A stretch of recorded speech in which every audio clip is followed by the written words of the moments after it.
The U.S. Senate gave final approval today to an agreement both to raise the ceiling on the government's debt and to cut spending, a deal the president quickly signed. The action staved off a default, but left lingering questions about the nation's future credit rating. NewsHour congressional correspondent Kwame Holman begins our coverage. Mr. Udall of New Mexico, aye. The Senate vote came less than 12 hours before the government's borrowing authority would have expired, leaving federal bills unpaid.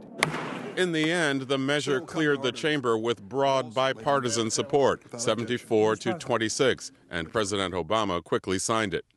He spoke at the White House just after the Senate result was finalized. This compromise guarantees more than $2 trillion in deficit reduction. It's an important first step to ensuring that as a nation we live within our means. Those savings are to be achieved over the next decade in 2 stages. The debt ceiling will be raised by a similar amount also in 2 stages, allowing the government to continue borrowing into 2013. The plan relies heavily on a joint congressional committee to recommend $1.5 trillion of the total savings. Congress must approve the recommendations by year's end, or automatic spending cuts will kick in. That scenario makes likely a renewed fight this fall over spending cuts versus tax increases. Senate Majority Leader Harry Reid spoke for many Democrats today. The only way we can arrive at a fair arrangement for the American people with this joint committee is to have equal sharing. It's going to be painful. Each party, if they do the right thing, it's going to be painful for them, because to be fair, we have to move forward. There has to be equal spending cuts. There has to be some revenue that matches that. But Senate GOP leader Mitch McConnell gave no indication that his side will give ground on tax hikes. So much work remains. And to that end, our first step will be to make sure that Republicans who sit on the powerful cost-cutting committee are serious people who put the best interests of the American people and the principles that we've fought for throughout this debate first. The president, meanwhile, looked to quickly put the debt debate behind him and turn attention to job creation. While Washington has been absorbed in this debate about deficits, people across the country are asking, what can we do to help the father looking for work? What are we going to do for the single mom who's seen her hours cut back at the hospital? What are we going to do to make it easier for businesses to put up that now hiring sign? While the president and lawmakers managed to avoid default, neither side appears to have escaped blame for a messy process. A new Washington Post Pew Research Center poll found 37% of Americans hold a less favorable view of President Obama in the wake of the debt fight, and 42% said their impression of congressional Republicans has worsened. Beyond public opinion, there also were signs of economic fallout from coming so close to the debt limit deadline. Treasury Secretary Timothy Geithner told ABC News he can't be certain there will be no downgrade of the country's credit rating. It's not my judgment to make, and they have to make that judgment. But, this is in some ways a judgment on the capacity of Congress to act. And what this deal does is put us in a much better position to make those tough choices. Already there have been rumblings from major bond rating agencies that the debt deal by itself is not enough. One of them, Fitch Ratings, warned today it may lower its assessment of U.S. credit worthiness by the end of August. The day's action in Washington could not stop a sell-off on Wall Street. Stocks plunged again, as they have for more than a week, and the market gave up all its gains for the year amid mounting fears that the economy is stalling again. The Dow Jones Industrial Average lost nearly 266 points to close at 11,866. The Nasdaq fell 75 points to close at 2669. And we look further at the state of the economy and the impact of the debt and deficit deal now with Robert Reich, professor of public policy at the University of California, Berkeley. He served as labor secretary in the Clinton administration. And John Taylor, economics professor at Stanford University and a senior fellow at the Hoover Institution. He was a Treasury official in the George W. Bush administration. Robert Reich, I'll start with you. You think this debt and deficit deal is bad for the economy? Is it in both the short and long terms? Explain. Well, Jeff, it's good for the economy in terms of staving off a kind of a crisis that we almost faced with regard to a default on the full faith and credit of the United States. But it's not terribly good for the economy overall because it really does tie the president's hands in terms of a jobs bill that would stimulate jobs growth and fulfill kind of the mission of the government when, in fact, consumers and businesses are not able or willing to buy or to sell. And that's the case now. The reason I think of the sell-off on Wall Street today, the great stock decline, is because a lot of companies now realize that there's just going to be insufficient aggregate demand for all the goods and services that need to be sold. Well, John, we'll engage on some of these. John Taylor, first starting point. What do you see as the impact on the economy of the deal? I think it will turn out to be quite positive. People have been very concerned about the exploding debt, the big increase in government spending over the last several years, and this shows the government's able to deal with that. The spending reductions that go along with this deal are very important. They're a step in the right direction, and I think that's what the economy needs. It's not going to occur overnight, and there's a lot more work to do, but I think it should be viewed as an accomplishment and actually showing the power of people who really want to deal with this debt and deficit problem. And what do you think about the stock market falling all the last week and sharply today? Because I think it confuses people on a day when there was a deal. Well, the deal was, of course, known over the weekend, but what I'd say is happening here, this recovery is very, very weak, and we're just seeing more and more evidence of that.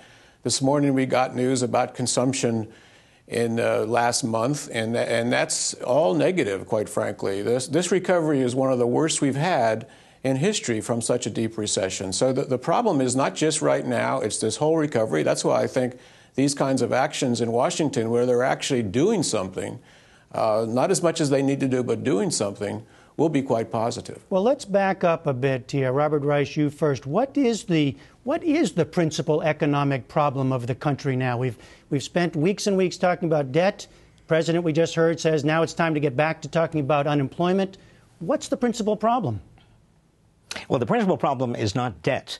The principal problem is jobs and lack of growth. Now, long term, that is 10 years from now or 7 years from now, yes, if we don't do anything about our mounting deficits, there will be a severe deficit and debt problem. I think Professor Taylor is absolutely right. The country does need to focus on that. But in the short term, there's no question that the #1 priority is to get jobs back and to stimulate the economy, to boost aggregate demand. If consumers, again, and I want to kind of explore this because I'm interested in Professor Taylor's response. If you have such a shortfall in demand, if consumers who comprise 70% of the economy are under a huge debt, they're scared of losing their jobs, their houses have declined 30%, 33% from what they were in 2006, they are not going to spend. They are not spending. There has been a huge drop in consumer spending. Businesses are not going to create jobs without customers out there to buy the goods and services that the businesses can provide. And so government, over the last 8 recessions, if you count the Great Depression and the spending on World War II, that's 9 instances, government fiscal policy to stimulate the economy in the short term with jobs programs, a new, for example, WPA, Civilian Conservation Corps, all kinds of things that actually generate directly or indirectly jobs is the only thing we have to stimulate demand right now. Well, John Taylor, go ahead, because this is what we hear from a lot of economists. This is exactly the wrong time to be reducing government spending.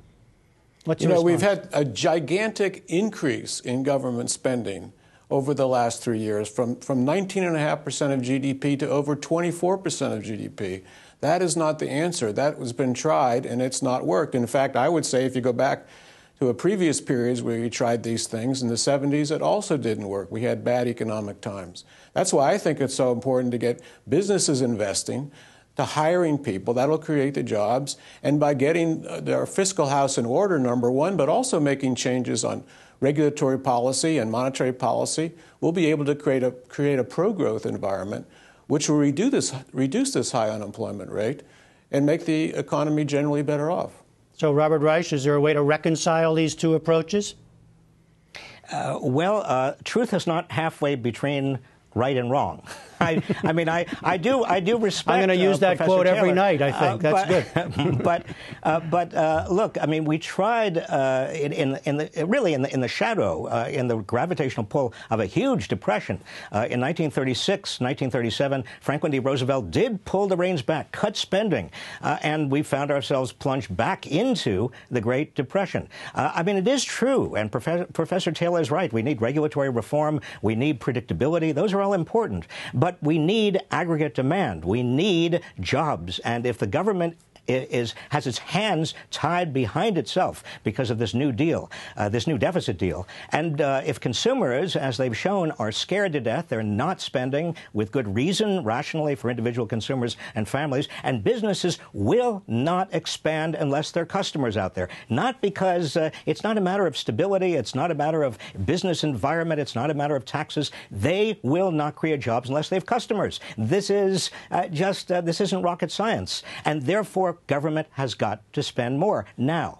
Now, John Taylor, what about this so-called super... I have to say, it's just the opposite. Government has spent a lot more. The facts are very clear. You just look at the numbers. And even with this budget deal, they're going to spend a lot more. And so it's so important at this point to change the environment.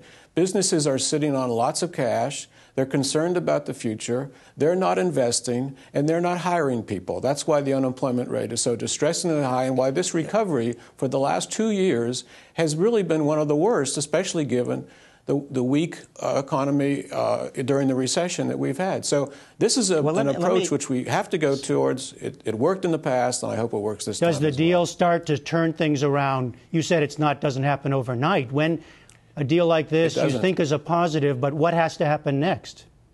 It doesn't, because there's a lot more to do in terms of spending. This brings spending down to maybe 22% of GDP from the increase. So there's still more to go on the spending side. Plus, there are these other things to do, like Professor Rice mentioned, the regulatory reforms, pulling back from the restrictions that firms are operating under. And I think a more predictable monetary environment, international trade environment would help too. There's lots of things to do. It's a big job, and that's why and many of you are focusing on it so much. All right, Robert Reich, just a brief response, 30 seconds if you would. Well, let me just say that undoubtedly Professor Taylor is correct. This is the weakest recovery on record, but part of that weakness is that the stimulus was not big enough. The drop in aggregate demand from consumers who are naturally overburdened and scared was much larger than anybody anticipated, anybody knew, anything that we have experienced since the Great Depression. And so we needed and still do need a larger boost in terms of total aggregate spending. All right. Robert Reich, John Taylor, thank you both very much. Thanks very much.